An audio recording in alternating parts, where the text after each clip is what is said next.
Hey guys, just thought I'd do a quick video update. Fast developing situation with Wolves head coach Julen Lopetegui. Obviously it was kind of like dropped yesterday evening.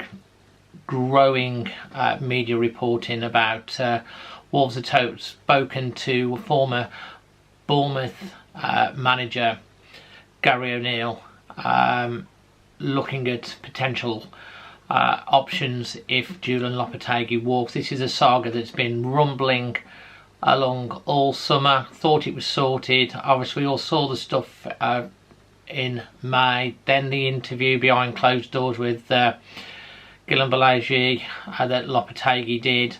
They're over in the Algarve at the time.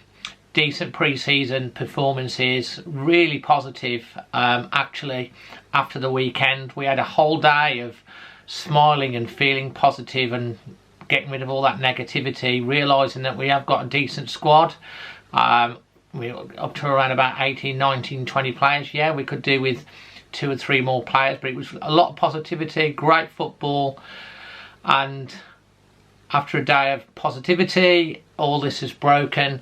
Obviously they had an extended break with the Man United match not until next Monday.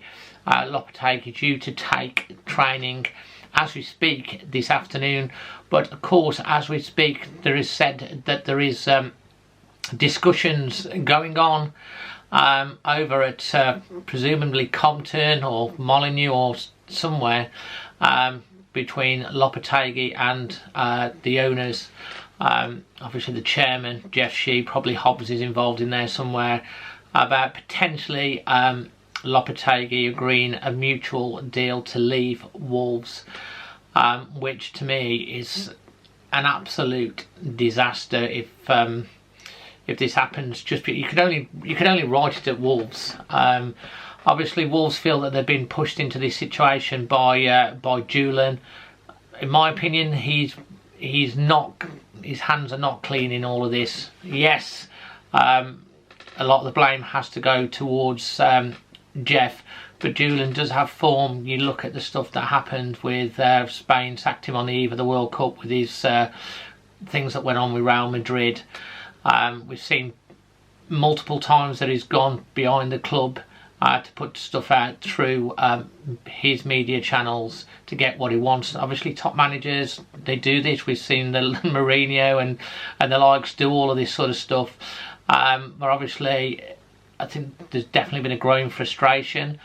It certainly undermines the dressing room, which Wolves are obviously worried about. But I see a team that's playing together and playing for the manager. I saw a manager that was animated on the touchline at the weekend, and he is a highly paid elite coach. Wolves pay him a lot of money. He's got all of his own staff, and he is a top coach. And you know, it isn't the worst squad in the world. Yeah, obviously there's been some assurances that have been fallen back on,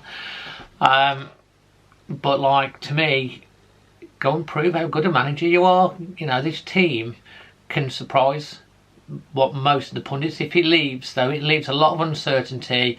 Gary O'Neill is not exactly a sexy appointment when you've had Julen Lopetegui in charge. He has got the, you know, got all the cards really in a strong position. Wolves don't want to pay him off because he's on a very big salary. And don't forget, this is the same Wolves hierarchy that were incredibly patient when he had all the issues with his family and understanding. You know, waited for him. He's come in, he's delivered, he's done a great job. We're looking good in pre-season, and to me, I ain't a big fan of stirring the pot has been, and I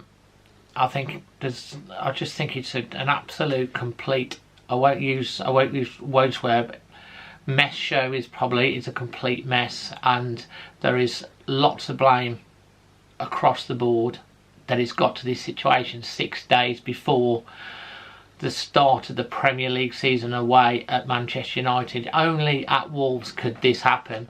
So we're waiting to see what happens. Will Lopetegui still be the manager by the end of play today?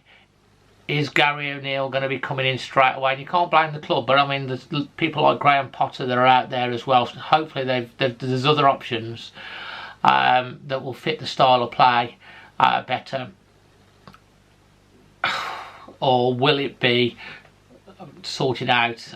And if it is, then Lopetegui needs to come out and publicly commit to Wolves, because he's got press conferences that are going to be taking place later in this week, which is why they need to iron this out one way or another. The fans, whatever, the fans will always be there in numbers supporting the team.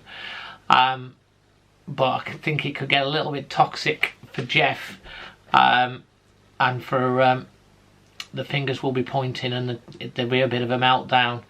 But whatever happens, we've got to get behind the boys. So let's wait and see how it develops. We'll keep you updated. Obviously, on the channel, we'll talk about this a lot more. Leave your thoughts in the comment section below whereabouts you are with this, because to me, it's just, honestly, it's depressing. It's depressing. No one likes uncertainty. It's just, it's depressing, and it's like, makes us look laughable as a club, and it's not acceptable that we should be in this position 6 weeks before the start of a Premier League season. We should be excited, looking forward to it, you know, playing some more attractive football, scoring some goals. You know, we don't want this uncertainty around the club. It's not good, and we just definitely don't want Wolves to end up on a slippery slope back to the Championship. I just think of the appointment of Nathan Jones to Southampton, how that worked out. It's a massive risk. Gary O'Neill, yes, they need someone in, but would he be the right man? It's a gamble. Let's see what happens. Leave your thoughts in the comment section below. Smash a like if you value these updates, and subscribe if you're new to the channel. Make sure you press the bell, because there will be updates coming. Until then, I'm Dazzling Dave, always Wolves.